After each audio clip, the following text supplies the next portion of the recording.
Hi friends, నేను సతీష్. మీరు చూస్తున్నారు సతీష్ ఎడ్యూటెక్. సో ఫ్రెండ్స్, ఈ వీడియోలో మనము ఏపీడిఎస్సి లేటెస్ట్ అప్డేట్స్ అనేది చూడడం జరుగుతుంది. సో ఏపీడిఎస్సిలో ఇప్పుడు ప్రజెంట్ ఎస్జిటికి మనకు స్కూల్ అసిస్టెంట్ వాళ్ళను ఎలిజిబుల్ ఉంటుంది అని చెప్పేసి మనకు ఎన్సిటి చెప్పడం జరిగింది. సో దీనివల్ల మనకు డిఎస్సి నోటిఫికేషన్ లేట్ కావడం జరుగుతుంది. అయితే ఇప్పుడు వాళ్ళకు స్కూల్ అసిస్టెంట్ వాళ్ళకు సపరేట్గా టెట్ 1 నిర్వహించాలా, లేకపోతే మనం ఎస్జిటి పోస్టులకు అంటే స్కూల్ అసిస్టెంట్ పోస్టులకేమో డిఎస్సి లాగా అంటే టెట్ వెయిటేజ్ ఇచ్చేసి డిఎస్సి నిర్వహించాలని చూస్తుంది. అండ్ అంతేకాకుండా ఎస్జిటి పోస్టులకు 2014లో మనకు నిర్వహించినటువంటి టెట్ అంటే టెట్ కమ్ టీఆర్టీ నిర్వహించాలని చెప్పేసి గవర్నమెంట్ భావిస్తుంది. అయితే ఒకవేళ టెట్ కమ్ టీఆర్టీ నిర్వహించినట్లయితే ఆల్రెడీ 2 times ఎవరైతే విద్యార్థులు టెట్ రాశారో, మంచి మార్కులు సాధించారో వాళ్ళకి చాలా ఇబ్బంది అవుతుంది.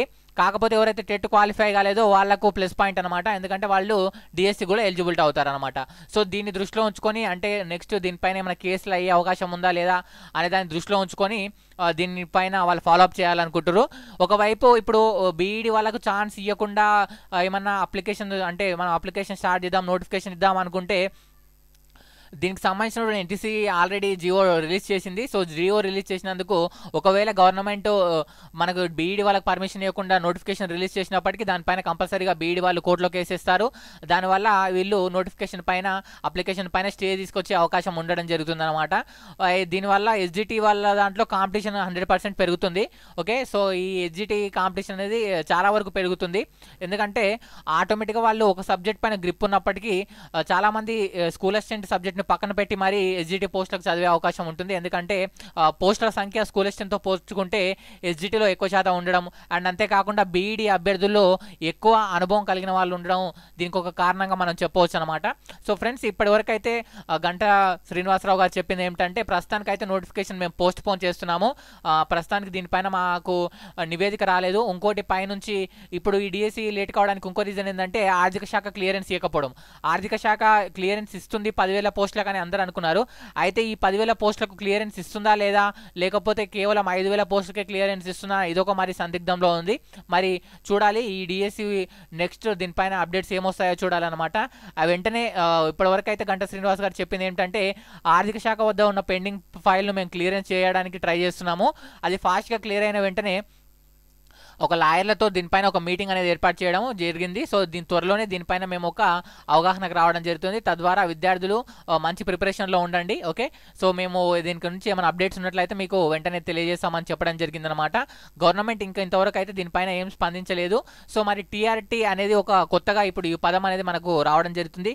టీఆర్టీ నిర్వహిస్తారా లేదా అనేది ఒక సస్పెన్స్ అనమాట. ఎందుకంటే టెట్ కమ్ టీఆర్టీ నిర్వహిస్తే మెయిన్గా లాస్ అయ్యేది ఎవరంటే టెట్లో మంచి స్కోర్ వచ్చిన అభ్యర్థులు లాస్ అవుతారు. అలా అని కాదు, ఇంకోటి ఏంటంటే సైకాలజీ అనేది మళ్ళీ డిఎస్సిలో యాడ్ అవుతుంది. ఆల్రెడీ సైకాలజీ యాడ్ చేయడం జరిగింది. ఇప్పుడు ఈ డిఎస్సిలో సైకాలజీలో ఒక 50% సైకాలజీ అనేది యాడ్ చేయడం జరిగింది ఇప్పుడు డిఎస్సి ఎస్జిటి సిలబస్లో. కాబట్టి దీనివల్ల ఎలాంటి ప్రాబ్లమ్స్ లేవని కొంతమంది మాట్లాడుతున్నారు. దీనివల్ల కొంతమందికి సబ్జెక్టు ప్రెషర్ ఎక్కువ అవుతుంది అని చెప్పేసి కొంతమంది మాట్లాడుతున్నారు.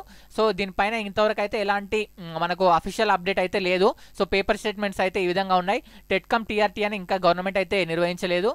2014లో నిర్వహించినట్టు నిర్వహించే అవకాశం అయితే మనకు కనిపిస్తుంది. మరి చూడాలి మరొక టెట్ నిర్వహిస్తారా లేదా మరొక టీఆర్టీ నిర్వహిస్తారా అనేది మనం చూడాల్సి ఉంటుందన్నమాట. సో దీనికి సంబంధించిన అప్డేట్స్ వచ్చిన వెంటనే ఆ ఛానల్లో మీకు అందుబాటులో ఉంటాయి. కాబట్టి సబ్స్క్రైబ్ అని కింద రెడ్ కలర్ బటన్ ఉంటుంది, దానిపైన క్లిక్ చేయండి. పక్కన వచ్చే బెల్ పైన క్లిక్ చేయడం మర్చిపోదు.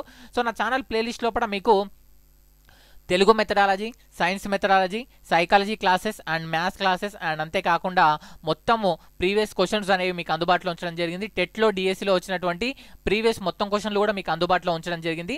అక్కడ నుంచి మీరు చూడొచ్చు అనమాట. సో ఆ వీడియోలు చూడాలంటే కింద మీరు కామెంట్ రాస్తారు కదండి, అక్కడ వీడియో లింక్స్ డిస్క్రిప్షన్లో ఉంటాయి. అండ్ అంతేకాకుండా మీకు డిస్క్రిప్షన్లో కూడా వీడియో లింక్స్ ఇస్తాను, అక్కడ నుంచి మీరు ఆ వీడియోలు చూడొచ్చు అనమాట. ఈ వీడియో నచ్చినట్లయితే లైక్ చేయండి, మీ ఫ్రెండ్స్తో పాటు తప్పకుండా షేర్ చేయండి. మీకు ఇంకా డౌట్స్ ఉన్నట్లయితే కామెంట్ బాక్స్ ద్వారా అడగండి. Have a nice day friends, bye bye.